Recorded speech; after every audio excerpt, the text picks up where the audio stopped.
Do you have a favorite photograph? For me, it's complicated. I have a toxic relationship with my photos. Your camera roll is the most valuable thing on your phone. Combined, the photos chronicle a visual journey of your life.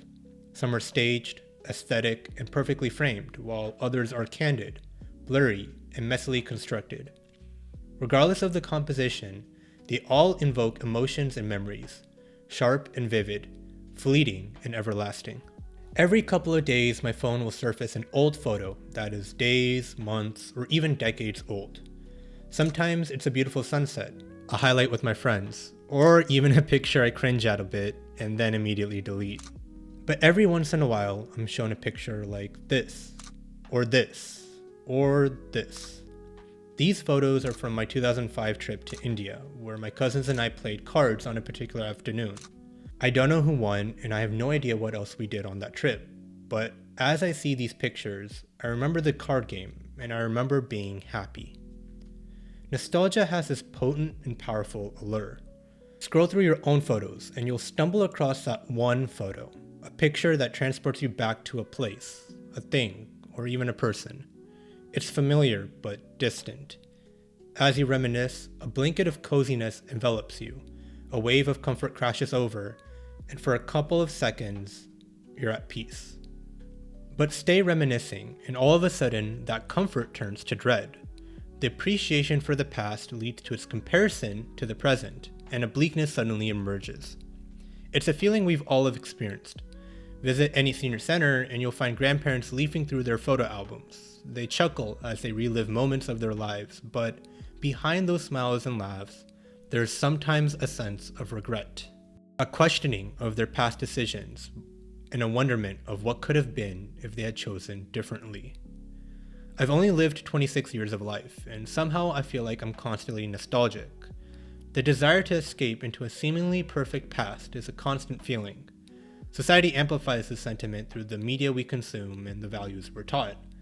This urge, while comforting, is ultimately bittersweet. For all the solace it provides, it also serves as a reminder of the unchangeable nature of the past. When the present feels chaotic and the future uncertain, we often rely on nostalgia to comfort us.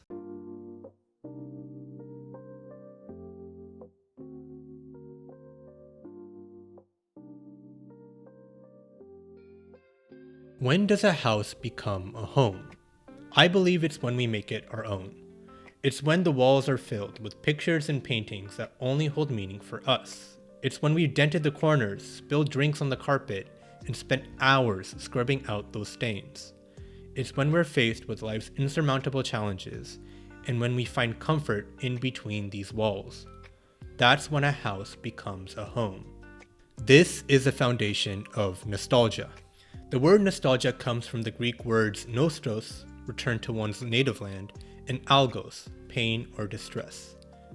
Swiss physician Johannes Hofer used the term to describe the adverse symptoms experienced by Swiss mercenaries far from home. Nostalgia is about longing, a yearning for a comforting past. It serves as a mechanism to preserve what we hold dear. Traditions exemplify this functionality. They are rituals passed down not just to celebrate culture, but to anchor us to a shared past. Take, for example, La Tomatina in Spain. On the surface, it's a chaotic tomato-throwing festival, with thousands of people pelting each other until the streets turn red. What began as an impromptu act of rebellion has turned into an annual gathering, a moment to forget the pressures of the world. This chaotic celebration represents nostalgia in its purest form. It's a childish act, spontaneous and uninhibited. It takes us back to a time where, for a couple of hours, life was simple and fun. Traditions like La Tomatina are not endearing for their rational significance, but rather for their emotional significance. They help us escape the present to a more carefree reality. However, while nostalgia offers comfort, it also can make us vulnerable.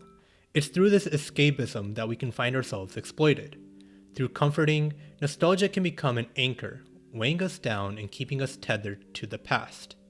If we let ourselves indulge too much, we risk avoiding the present and fearing the future. Society has a thing for vintage. Industries have mastered the art of tapping into our nostalgic affinity. The underlying requirement for all these applications can be boiled down to a single sentiment: the glorification of the past. Let's take a second and analyze our own society's entertainment, lifestyles, and politics. Social media is known for its infectious, short-lived trends. Countless songs, challenges, and personalities have garnered immense attention through the microcosms created by the platforms. One trend that seemingly has been a constant staple in popularity has been the vintage economy, the revitalization of previous aesthetics. Our media plays off this same desire, quite literally. Sequels and reboots have been a staple source for revenue for production companies since the dawn of filmmaking. From bringing back childhood favorites to revitalizing iconic franchises, they're banking on our desire to relive those cherished memories. While it's exciting to see a modern take on a classic, this reliance on the familiar can sometimes stifle originality and innovation in storytelling. The technological metropolis San Francisco is often depicted as is anything but reality. Stroll through the inner neighborhoods, and you'll be surprised not to see towering apartment complexes, but rather an abundance of Victorian-aged architecture. Ranging from 75 to 200 years old, these houses are often the most sought after in one of the most expensive cities in the world. Comparing the amenities of these houses to their modern counterparts, the rich seemingly trade the convenience of modern architecture for the environment preserved through vintage charm. But perhaps the most profound exploitation of nostalgia occurs in politics.